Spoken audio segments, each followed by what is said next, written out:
Let's talk about broaching. In GibbsCAM 13, you're able to program broaching cycles right inside of GibbsCAM using predefined tools or tools that you create yourself. So let's talk about broaching a little bit. I haven't ever programmed in the shop a broaching cycle.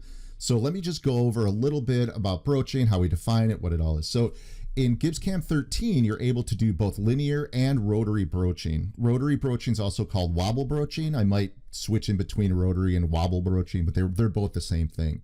So this is an example of linear broaching. I love this video because it's like an infomercial, like, ever have trouble broaching? GibbsCAM 13 can help. But this is the way that I did it when I was an apprentice and until my shoulder was about to fall off. But in GibbsCAM 13, you're able to actually program broaching cycles. So let me go ahead and show you how that works. So here you can see we've got this hole with these kind of sharp but rounded corners in them. We could probably cut that. Those radii are really small. It's something that would actually be a lot easier just to broach and a lot easier on the tool, especially seeing the depth. So let's talk about how we go about broaching this. You can see here that if we click on our processes, if we go all the way down to the bottom, you can see that we have linear or rotary broaching. So let's look at the one that we programmed. So this is the interface. Looks pretty familiar, even though you've never seen it before, because in GibbsCAM, all of our menus, we try to make them look just about the same. So here you can say, you can pick whether it's the reference hole, center point, or end point. We're using a reference hole. If you're not too sure what these settings do, if you click in the field, you can see that it gives a little illustration of what these measurements are. And then we can do multiple orientations. So here we're going to do 5 duplications at 60 degrees. And this is what it looks like. There it is going around. That's broaching. So that's linear broaching.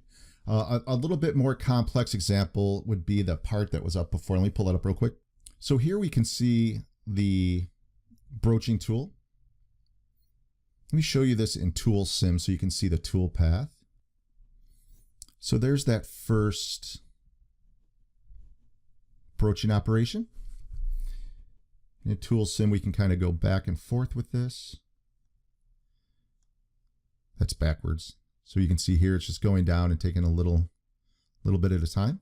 So what I want to do now is I want to pattern this around here. So I'm going to do multiple orientations. There's actually 11 of them at 32.72 degrees. Let's go ahead and redo it. So there it is going around the whole thing. So now what I want to do is I want to pattern that around this sphere. So for that, I'm going to go to my Rotate tab. And now I'm going to just duplicate this 3 times at 90 degrees. Just redo it. And there it is around the sphere and all those points. So this acts the broaching routines.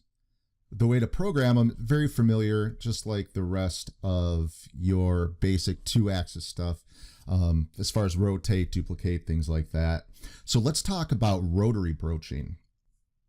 So this is what rotary broaching is. So you can see here, this is an example of a rotary broach on a lathe. You can see the tool is spinning, the part spinning, the tool stationary, and then as soon as that tool makes contact, it starts spinning, and you can see that it kind of wobbles around it at a very small angle. I think it's like 2 or 3 degrees. And it kind of chisels away the inside or the outside of the part, which you'll see here in a second. So here's an example of it on a mill where the tool's spinning and the part's stationary. You can see the tool spins until it gets in contact with the part, and then it goes and wobbles and does its thing. So wobble broaching in GibbsCAM, or rotary broaching, is basically the exact same approach. The interface is a little bit different than linear because we don't do orientations and things like that, because it's kind of linear. It's always in kind of the same orientation. So here we can say, the spindle is going forward or backwards, if the tool spins or the part spins.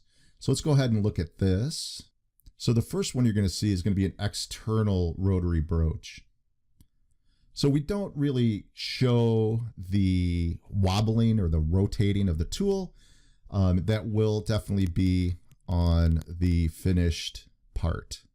But it's really that easy, and that's broaching. This just saves a lot of times. Up to now, everybody had to hand code this broaching. So hopefully this makes your life a little bit easier. It gives you some more options for getting your parts done quick. If you have any questions about broaching or GibbsCAM 13, please reach out to us via our website or email your local reseller. Thank you so much.